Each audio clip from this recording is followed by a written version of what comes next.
자, 안녕하세요, 여러분. 오늘은 민주주의 두 번째 교과서 학습지 정리 시간을 갖도록 하겠습니다. 먼저 학습지고요. 여러분이 가지고 있는 교과서가 학습지가 여러분 딱 10페이지밖에 없을 거예요. 그래서 11페이지부터는요. 어디에 있느냐라고 하면 바로 학교 홈페이지에 있습니다. 또는 지금 여러분 온라인 클래스 접속해 있죠? 온라인 클래스 자료실에 보시면요. 바로 이 학습지 11페이지가 정리되어 있어요. 프린트물 가지고 프린트해서 사용하셔도 되고요.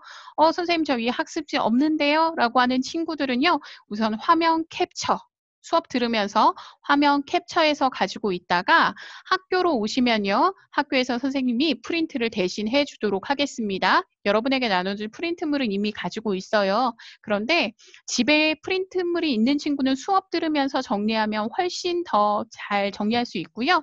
혹시 프린트물이 없는 친구들은요. 화면 캡처해 놨다가 나중에 여러분 학교로 오시면 선생님이 지금이라도 학교에 언제든 연락하고 오면요. 선생님이 여러분에게 프린트물 나머지 뒷부분의 프린트물 모두 나누어 주도록 하겠습니다. 자, 지금부터 학습지 정리할게요. 학습지는 11페이지입니다.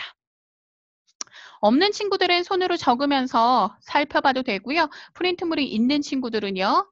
같이 프린트물을 참고해 주셨으면 좋겠습니다. 자, 지금부터 정리해 보도록 하겠습니다. 5.16 군사정변입니다. 우리 지난 시간에 말했듯이 장면 내각이 매우 사회적 혼란을 해결하지 못했다라고 했어요. 이 사회적 혼란을 틈타 등장한 인물이 누구였다? 맞습니다. 박정희 정부죠. 박정희는 군인 출신으로요. 바로 박정희를 중심으로 한 일부 군인들이 청와대를 습격하여 정권을 장악하게 되는데요. 우리는 이 사건을 5.16 군사정변이라고 합니다. 5.16 군사정변 1961년에 박정희를 중심으로 했던 일부 군인들이 당시 탱크 몰고 어디로 가냐고요? 맞습니다. 청와대 들어가서요. 권력을 장악하게 되는 거죠.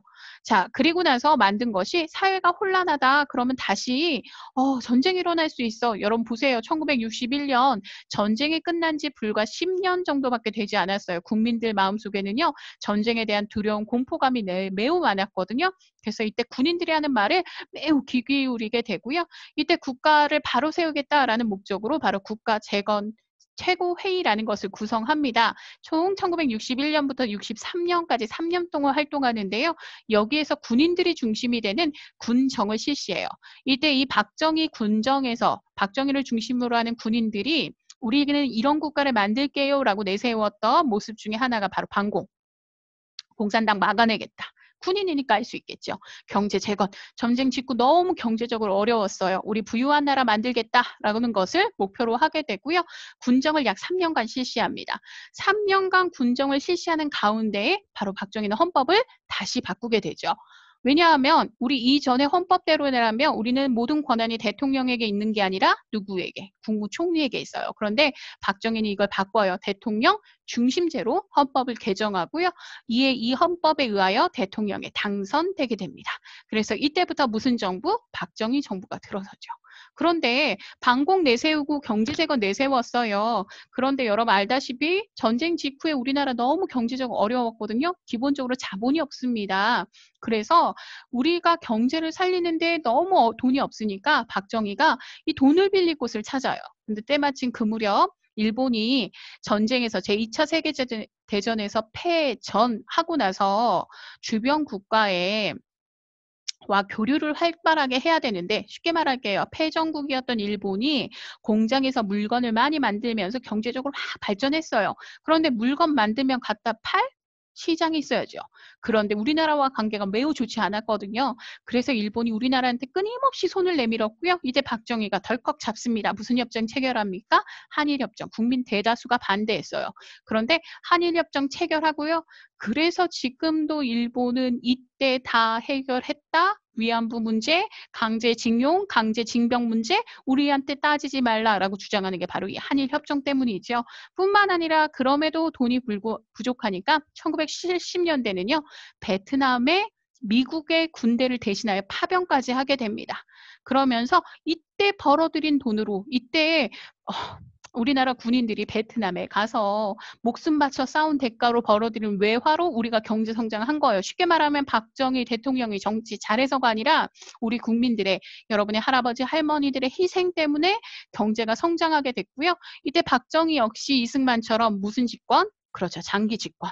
무려 몇 번씩 대통령 하겠다? 3번씩 대통령 하겠다라고 장기 집권을 내세우자 국민들이 좋아할까요? 아니지요. 싫어하죠. 그래서 밑에 프린트물 보시면 바로 장기 집권에 대해서 국민들이 불만을 품었어요. 그래서 막 이렇게 반대하는 여론이 높아지자 그가 내세운 건 바로 유신체제를 성립합니다. 1972년 10월에 10월 유신이라는 것을 단행해요. 즉 유신 헌법을 만들게 되는데요. 이 헌법이 바로 유신 헌법입니다. 유신 헌법의 내용이 뭐냐? 대통령 중임 제한 폐지한다. 쉽게 말하면 계속 대통령 할 수 있다라는 겁니다. 그리고 대통령 간선제 국민들이 원하지 않았으니까 통일주체 국민회의라는 곳에서 간접적으로 뽑겠다, 계속 대통령 하겠다라는 뜻이죠. 뿐만 아니라 대통령에 반대하는 목소리를 잠재우고자 긴급조치권이라는 거, 쉽게 말하면 헌법을 중단시키는 거예요. 그래서 긴급조치권을 행사할 수 있고, 밑에 보시면 국회도 해산할 수 있고 국회도 구성할 수 있고, 보세요. 모든 권력이 누구에게? 모든 권력이 누구에게 있습니까? 그렇죠. 대통령에게 집중되어 있는 모습을 볼 수 있죠. 당연히 국민들 이거 좋아할까요? 싫어합니다. 반대 투쟁이 벌어지죠. 특히 재야 인사들 그리고 학생들을 중심으로 해서 민주구국 선언도 일어났어요. 국민들이 민주주의를 다시금 일깨우고자 노력했지만 이 무렵에 아까 헌법에 의하여 긴급 조치권을 발표하게 되고요. 무력, 즉 군인 출신이잖아요. 총과 칼로서 국민들을 탄압하게 됐고요. 이런 긴급조치권 발표에 대해서 야당 국회의원들도 반대했어요. 대표적인 인물이 바로 김영삼이라는 국회의원이었는데요. 이때 김영삼 국회의원이 중심이 되어 반대하자 김영삼을 국회의원직에서 제명하는 사건이 일어납니다. 이로 인해서 폭발적으로 일어나는 게 부마 민주항쟁, 부산과 마산을 중심으로 민주항쟁이 일어났고요. 왜냐하면 그 지역의 대표 국회의원이 바로 김영삼이었기 때문이죠. 그 대표 국회의원 김영삼을 제명한 사건 때문에 부마 민주항쟁이 일어나면서 전국이 시끄러웠어요. 그러자 박정희 측근 측에서도요. 그만하십시오. 이제 더 이상 안 됩니다. 라고 박정희에게 간언하였으나 박정희가 그 뜻을 굽히지 않았고요. 그래서 가장 친밀한 관계였죠. 맞아요. 김재규에 의해서 11.6 사태가 벌어지게 되고 박정희가 피살당함으로 박정희 정권은 어떻게 됩니까? 막을 내리게 됩니다. 자, 그러면 다시 민주주의가 시작됐군요. 네, 최규하 대통령을 중심으로 사태를 수습하고자 노력했어요. 그런데 또 짠 하고 등장하죠. 누가 등장합니까? 새로운 군인이 등장해요. 앞에 2명 누구예요? 전두환, 노태우가 등장하죠. 바로 1979년 12.12 사태를 일으키는데요. 이들 역시 군인이었기 때문에 청와대로 장갑차와 탱크 몰고 들어가서 대통령이었던 최규하 임시 대통령이었거든요. 몰아내고 권력을 장악하게 됩니다. 그러자 이 군인들 더 이상 싫어요. 그리고 유신 체제 원하지 않습니다. 라는 신군부 퇴진, 유신 철폐 요구가 전개되게 되고요. 그런데 이때 계엄령을 발표해요. 그래서 이러한 이들을 탄압하게 되자 이 계엄령이 확대되자 빵 하고 터진 게 바로 광주에서 이제 문제가 터지게 되죠. 바로 1980년 5.18 민주화운동이 일어나게 됩니다. 자, 여러분 신군부 다시금 비정상적인 방법으로 권력을 장악하고자 하는 군인들에게 저항했던 국민들의 노력이었어요. 그런데 이때 군인들이 계엄령을 발표하고 군인들이 무자비한 방법으로 진압합니다. 그러자 시민들도 이들과 맞서 싸우고자 해요. 시민군을 결성하죠. 그러나 여러분 시민들, 일반 백성들과 일반 시민들과 훈련받은 군인들의 싸움이 가능할까요? 아니죠. 그래서 그들이 무력으로 진압하여 1980년 5월 27일 민주화운동은 당시 도청이었어요. 전라남도 도청이 장악됨으로 인해서 계엄군에 의해서 장악됨으로 인해서 실패로 끝납니다. 자, 민주화운동을 상징하는 대표적인 사진을 좀 2개 보여줄게요. 얼마나 몰상식했느냐 보세요. 이게 바로 탱크죠. 탱크 몰고 바로 최루탄 쏘고 총으로 겁박하면서 이러한 탄압을 이루어졌고요. 2번째 사진도 좀 볼게요. 2번째 사진. 국민들은 손에 뭐 든 거 없어요. 그렇죠. 평화적인 시위에 이때 매우 비정상적인 방법으로 자국의 국민을 향해 자국의 군대가 총을 발사하는 모습이 나타나게 됩니다. 하지만 5.18 민주화운동 실패로 끝났기 때문에 권력 누가 잡았을까요? 맞습니다. 전두환을 중심으로 한 세력이 잡게 되죠. 그래서 전두환 정부가 들어서게 됩니다. 당시 유신 헌법에 의해서 통일주체 국민회의에 의해서 바로 전두환이 대통령에 당선되고요. 당선되면서 전두환 좀 찝찝하죠. 왜요? 그렇죠. 비정상적인 방법이었잖아요. 국민들이 저항이 매우 많아질 거니까 당시 헌법을 다시 바꿔요. 어떻게 바꾸냐라고 하면 앞으로는 이렇게 하자라고 해요. 이렇게 한대요. 간접선거로 대통령 뽑는데 딱 한 번만 할게. 단임이라는 건 한 번만 한다. 짧을 단자예요. 몇 년 동안? 7년 동안.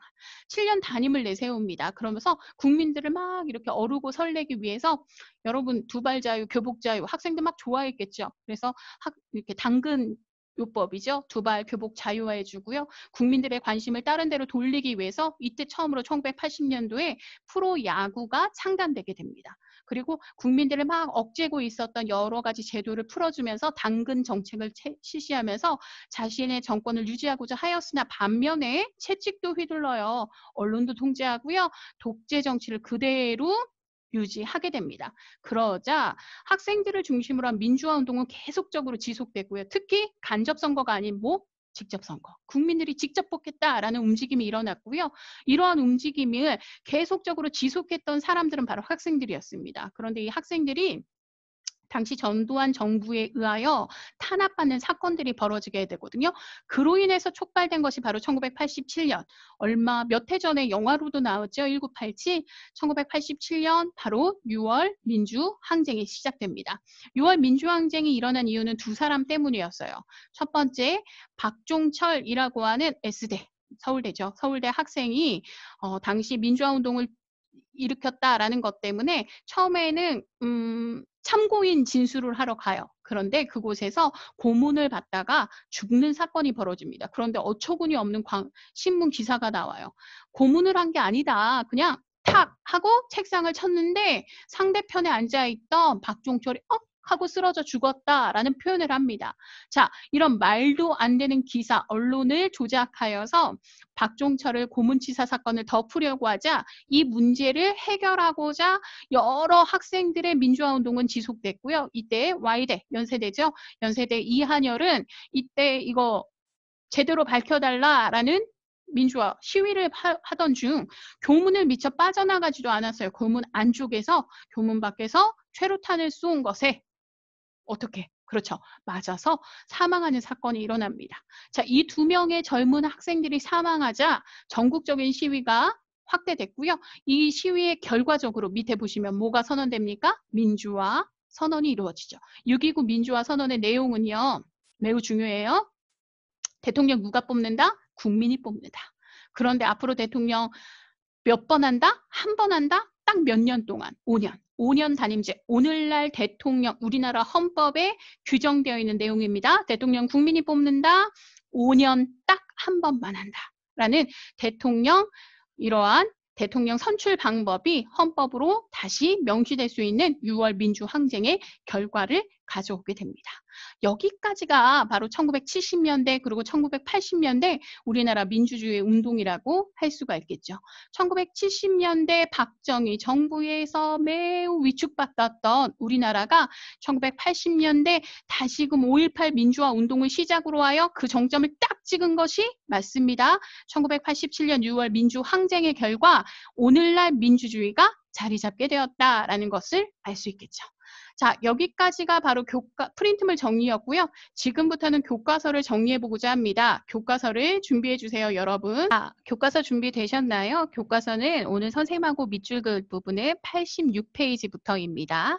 자, 준비해주시고요. 볼펜, 형광펜 준비하면 지금부터 자, 선생님과 함께 교과서 정리를 해보고자 합니다. 교과서 다 준비되셨죠? 자, 그럼 시작할게요. 자, 오늘 우리가 선생님하고 처음부터 할 내용은 바로 5.16 군사정변입니다. 누가 주도합니까? 박정희가 주도하게 되는데요. 아까도 말했다시피 장면 내각이 수립되었는데 민주당은 정권을 잡은 경험이 없었기 때문에 정치적으로 매우 혼란한 상황이 벌어지고 있었어요. 이에 1900 몇 년이죠? 맞습니다. 1961년 5월 16일 박정희를 중심으로 한 군인 세력이 바로 권력을 장악하게 되는데 우리는 이 사건을 뭐라고 합니까? 5.18 군사정변이라고 합니다. 이들은 처음부터 대통령으로 나서지 않아요. 우리가 권력을 잡게 된 것은 사회가 매우 혼란했기 때문이야. 이 혼란은 바로잡을게 반공, 경제 재건이라는 목표를 내세우고 국가 재건 최고회의를 구성합니다. 그래서 무엇을 실시했다고요? 그렇죠. 국가재건 최고회의에서 군정을 실시해요. 누가? 군인들이 대신 정치하는 거죠. 군정을 실시하는 과정 속에서 헌법을 뭐합니까? 개정합니다. 새로운 헌법, 바로 대통령 중심제로 되돌아가는 거예요. 내각 책임제에서. 이때 대통령 후보로 나왔던 박정희가 대통령에 당선되면서 무슨 정부가 들어서게 됩니까? 박정희 정부가 들어서게 됩니다. 박정희 정부가 내세운 건 반공, 군인이니까 철창 잘 지키면 되겠죠. 경제재건, 그런데 문제가 바로 이 경제재건이었어요. 뭐가 부족해요? 자본력이 부족하죠. 그래서 자금을 마련하기 위해 한일 협정을 체결하기도 하고요. 국민들의 대다수가 반대하였습니다. 뿐만 아니라 미국과의 동맹을 강화하고자 베트남에 한국군을 파병하게 됩니다. 그래서 많은 사람들이 바로 베트남 전쟁에서 크게 희생을 당한 모습을 볼 수가 있죠. 자, 이렇게 박정희 정부가 권력을 장악하고 있을 무렵 박정희 역시 뭐 하고 싶었어요? 대통령? 오래 하고 싶었어요. 그래서 그가 바로 장기 집권을 하고자 밑에 보시면 주제 탐구, 역사 탐구 볼게요. 영구 집권을 시도합니다. 그래서 뭐 하게 된다라는 거예요? 헌법을 바꾸죠. 무슨 헌법? 유신헌법. 유신체제를 수립하게 돼요. 당시 이 유신헌법의 내용을 좀 살펴보고자 합니다. 선생님하고 같이 보면요. 자, 보시면 통일주체 국민회의에서 뽑는다. 무슨 선거? 간접선거하겠다라는 거죠. 그리고 밑에 보시면 통일주체 국민회의에서 국회의원 선거도 할 수 있고요. 쉽게 말하면 국회를 구성할 수도 있고 국회를 뭐 할 수도 있다? 그렇죠. 밑에 해산할 수도 있다라는 것을 알 수 있겠죠. 그리고 긴급 조치권을 가질 수 있다라는 겁니다. 쉽게 말하면 절대 권력을 갖겠다라는 거예요. 밑에 있는 문제 좀 한번 풀어볼게요. 대통령 선출 방법 간접선거죠. 어디에서요? 통일주체 국민회의에서 간접선거로 뽑습니다. 권한이라고 하면 어떻습니까? 막강한 권한을 가지고 있죠. 예를 들면 긴급조치권, 그 다음에 국회를 구성하고 뭐 할 수도 있어요? 해산할 수도 있어요. 이러한 막강한 권력을 갖겠다라고 하니까 당시 우리나라의 정치 세력들이 찬성할까요? 반대할까요? 맞습니다. 반대합니다. 다시 교과서 본문 들어가시면요. 유신 체제에 대해서 당연히 국민들이 뭐 하게 되죠? 반대하죠. 1972년 10월 유신을 선포하고요. 유신 헌법을 제정합니다. 그러자 유신 헌법 철폐 투쟁이 전개되고요. 이때 긴급 조치권을 내세워서 반대하는 세력을 탄압하기 시작해요. 그런데 때마침 아까 누구였죠? 선생님 학습지 정리할 때 맞아요. 김영삼을 제명하게 국회의원직에서 제명시켜버리자 빵 하고 터진 사건이 바로 맞습니다. 부마 민주항쟁이라는 것이 일어나죠. 자, 이것을 둘러싸고요. 당시 박정희 주변에서도 내부 분열이 일어납니다. 아, 그만합시다. 장기 집권 안 됩니다. 라고 했는데 박정희가 뜻을 굽히지 않자 가장 가까이 있었던 김재규죠. 총을 빵! 사석의 자리에서 총을 쏴서 끝내는 박정희가 어떻게 됩니까?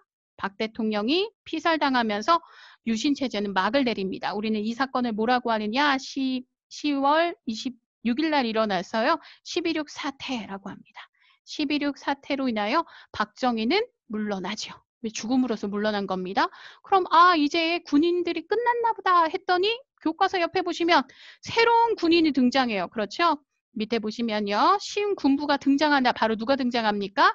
전두환과 노태우가 등장합니다. 이들이 무슨 사건을 벌였다고요? 그렇죠. 12.12 사태를 벌여서 당시 청와대를 장악하게 됩니다. 그러자 이 신군부 퇴진 요구를 하게 되고요. 그런데 비상계엄을 전국으로 확대시켰고 이게 빵 하고 터진 지역이 어디였어요? 맞아요. 광주였어요. 그래서 1980년 5월 18일 계엄군이 무자비한 방법으로 진압합니다. 옆에 사진을 좀 볼게요, 여러분.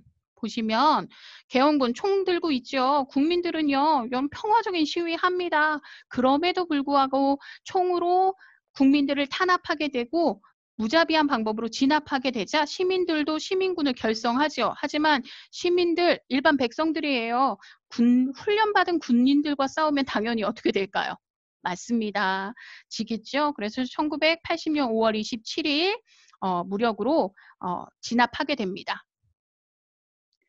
무력으로 진압하게 되죠. 그래서 우리는 5.18 민주화 운동은 성공해요, 실패해요? 맞아요. 실패합니다. 하지만 이 5.18 민주화 운동을 필두로 하여 학생들의 민주화 운동의 중심이 축이 되는 아주 중요한 사건이기도 합니다. 특히 이 5.18 민주화 운동에 대해서는요, 전 세계가 인정하고 있어요. 특히 세계 기록 유산으로도 등재되어 있거든요. 5.18 민주화운동 기록물들. 예를 들면 뭐가 있냐. 유네스코 세계기록유산으로 최종 등재되었어요. 2011년에. 그런데 주로 어떤 게 있느냐라고 하면요. 사진도 물론 있어요. 사진과 영상물, 그리고 시민들의 증언, 선언문, 취재, 수첩 등. 특히 여기서 나타나는 게 바로 일기인데요. 학생의 일기가 2편이 나오게 됩니다. 일기인데요. 안내 일기처럼 당시 5.18 민주화운동 당시 국민들의 상황을 아주 생생하게 이렇게 표현해 놓은 일기장 역시 이러한 기록유산으로도 등재되어 있는 모습을 볼 수가 있습니다. 자, 어쨌든 5.18 민주화운동을 무력으로 탄압하였던 누가? 그렇죠. 바로 전두환이요. 전두환은 유신 헌법에 의해 대통령에 당선됩니다. 그리고 나서 다시 헌법을 뭐 한다라고 했어요? 바꿔요. 다시 헌법을 개정해요. 어떻게 바꿨어요? 그렇죠. 간접 선거는 똑같습니다. 그러나 몇 년 동안만 7년 동안 딱 한 번만 하겠다라는 것으로 결정하게 되죠. 자, 그래서 수립된 것이 바로 무슨 정부예요? 바로 전두환의 정부가 수립되게 됩니다. 자, 한 페이지 넘기시면요. 전두환 정부 지금부터 한번 살펴보도록 할게요. 전두환 정부입니다. 전두환. 자, 대통령 됐어요. 그런데 국민들이 좋아해요? 싫어해요? 싫어해요. 그러니까 사탕 많이 뿌립니다. 야간 통행 금지, 두발 교복 자유화, 야구 등 유화 정책도 펴요. 그러나 문제는요. 여전히 똑같습니다. 언론사 탄압하고요. 독재 정치를 그대로 요구해요. 그런데 국민들 사이에서는 계속 무슨 요구는 높아지고 있었어요? 직선제에 대한 논의는 계속 높아지고 있습니다. 그런데 특히 이 무렵에 1987년 대학생 박종철과 아까 누가 죽었다라고 했죠? 더하기? 맞아요. 이한열이 사망하는 사건이 벌어지죠. 특히 박종철 고문으로 인하여 국민들이 대통령 직선제 요구를 하면서 시위를 벌이게 되고요. 이게 바로 6월 민주항쟁이다라고 할 수가 있습니다. 자, 6월 민주항쟁의 결과 어땠느냐? 매우 중요합니다. 결국 여기가 핵심이겠죠. 결국 어떠한 변화가 나타났느냐라고 하면요. 매우 중요해서 다른 색깔로 좀 표시해 볼게요. 다른 색깔로 표시합니다. 자, 첫 번째 대통령 직선제 수용한다라고 합니다. 그리고 몇 년? 5년 단임제 하겠다라고 했죠. 이걸 뭐라고 합니까? 6월 민주화 운동이라고 하죠. 6월 민주화 선언의 결과 1. 대통령 직선제 2. 5년 단임제를 수락합니다. 당시 여당의 후보였던 바로 노태우가요. 그래서 이때 여당의 후보였던 노태우가 대통령에 당선되어서 노태우 정부가 만들어지는데 여기부터는 다음 시간에 할 거고요. 밑에 보시면 아까 1987년 6월 항쟁에 의해서 6.29 민주화 선언이 이루어진다. 그래서 이때 헌법이 다시 한번 바뀌어요. 민주항쟁의 결과 어떻게 바뀌었느냐라고 하면요. 밑에 보시면 밑에 나와 있죠. 임기는 몇 년? 5년으로 한다. 중임할 수 없다. 그리고 보통, 평등, 직접 선거에 의해서 국민에 의해서 선출된다라는 것을 알 수가 있겠죠. 여기까지 정리. 오늘까지 수고하셨고요. 밑에 노태우 정부부터는 다음 시간에 하도록 하겠습니다. 여러분 고생하셨어요.